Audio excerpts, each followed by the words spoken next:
भी इस देश में बेटियों को कन्या कहा जाता है। उसे लक्ष्मी, सरस्वती, माँ दुर्गा के रूप में देखा जाता है और नवरात्रा के दिनों में तो साक्षात उसे घर घर में पूजा जाता है।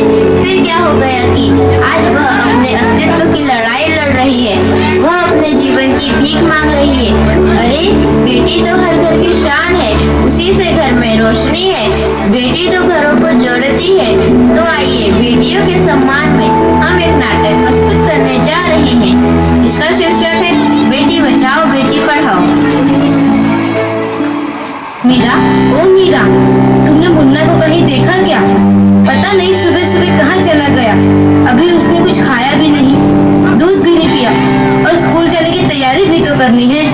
नहीं माँ, मैंने तो मुन्ना को नहीं देखा, मैं तो सुबह से बर्तन ही धो रही हूँ। माँ, मुझे भी स्कूल जाना है, मुझे पढ़ना लिखना बहुत अच्छा लगता है, मेरा भी दाखिला स्कूल में करा दो ना माँ। ए छोरी, बड़ी है स्कूल जाने वाली, घर के कामकाज अच्छे से सीख ले, आगे चलकर यही तेरे काम आने वाले। पढ़ लिख कर कौन सा तुझको कलेक्टर बनना है? जल्दी जल्दी बर्तन साफ कर। माँ जी, मीरा को भी स्कूल में दाखिला दिला दीजिए ना, उसे भी पढ़ना लिखना जरूरी है।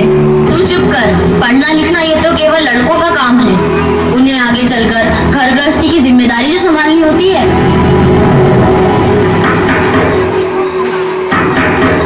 अरे क्या हो रहा है? कौन किसकी जवाबदारी संभाल रहा है और हमारी मीरा बेटी क्यों रो रही है? देखिए ना डॉक्टर दीदी, दादी मुझे स्कूल ही जाने नहीं देती, कहती है तुझे पढ़ लिख कर क्या करना है, आगे चल के चूल्हा चौका ही तो संभालना है। अरे यह तो बहुत गलत बात है माँ जी। क्या आपको नहीं लगता कि हम बेटियां भी पढ़ लिख कर आगे बढ़े? आज समाज बहुत आगे बढ़ गया है माँ जी। आप किस दुनिया की बात कर रही हैं? हम 21वीं सदी में जी रहे हैं। मैं आज ही टीचर दीदी से बात कर मीरा का दाखिला स्कूल में कराती हूँ। और हाँ, मैं तो यहाँ इसीलिए आई थी कि मुन्ना को पोलियो ड्रॉप दिया कि नहीं, जगह जगह इसके कैंप लगे हैं। अच्छा हुआ बहन जी आप आ गए, अब मुन्ना को पोलियो ड्रॉप भी दे देंगे और मैं इसे स्कूल भी पहुँचा दूंगी। अच्छा मीरा, अब तुम रोना नहीं, तुम जरूर स्कूल जाओगी और एक दिन पढ़ लिख कर मेरी तरह बहुत अच्छी डॉक्टर बनोगी। ठीक है बेटा?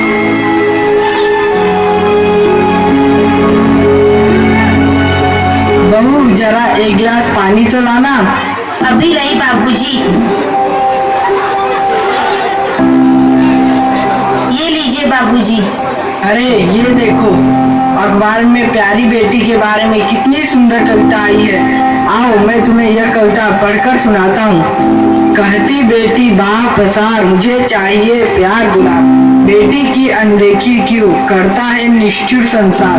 सोचो जरा हमारे बिन बसा सकोगे घर परिवार, गर्भ से लेकर यौवन तक मुझ पर लटक रही तलवार। मेरी व्यथा वेदना का अब हो स्थायी उपचार, जब माई जग में न होगी तो तुम जन्म किससे पाओगे। जब बहन न होगी घर आंगन में तो किससे रूठोगे, किसे मनाओगे। जब दादी नानी न होगी तो तुम्हें कहानी कौन सुनाएगा। जब कोई स्वप्न सुंदरी ही न होगी तो तुम किससे ब्याह रचाओगे। जब घर में बेटी ही न होगी तो तुम किस पर लाड लुटाओगे। जिस दुनिया में स्त्री ही न होगी उस दुनिया में कैसे रह पाओगे। जब तेरे घर में बहू ही न होगी तो कैसे वंश आगे बढ़ाओगे। नारी के बिन जग सुना है, तुम ये बात कब समझ पाओगे। हाँ तो भाग्यवान, कैसी लगी यह कविता, है ना मजेदार? काहे की मजेदार कविता, मुझे नहीं आई पसंद। अरे कोई घर में है क्या? आइए आइए टीचर दीदी, हम आप ही का इंतजार कर रहे थे। हाँ जरा मैं कुछ दिनों के लिए बाहर चली गई थी, इसलिए यहाँ नहीं आ पाई।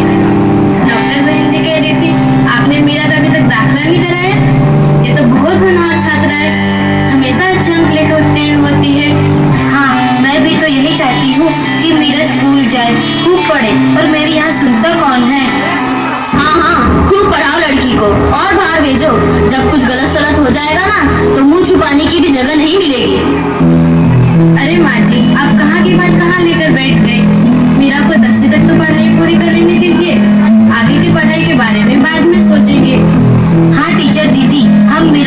अवश्य स्कूल भेजेंगे।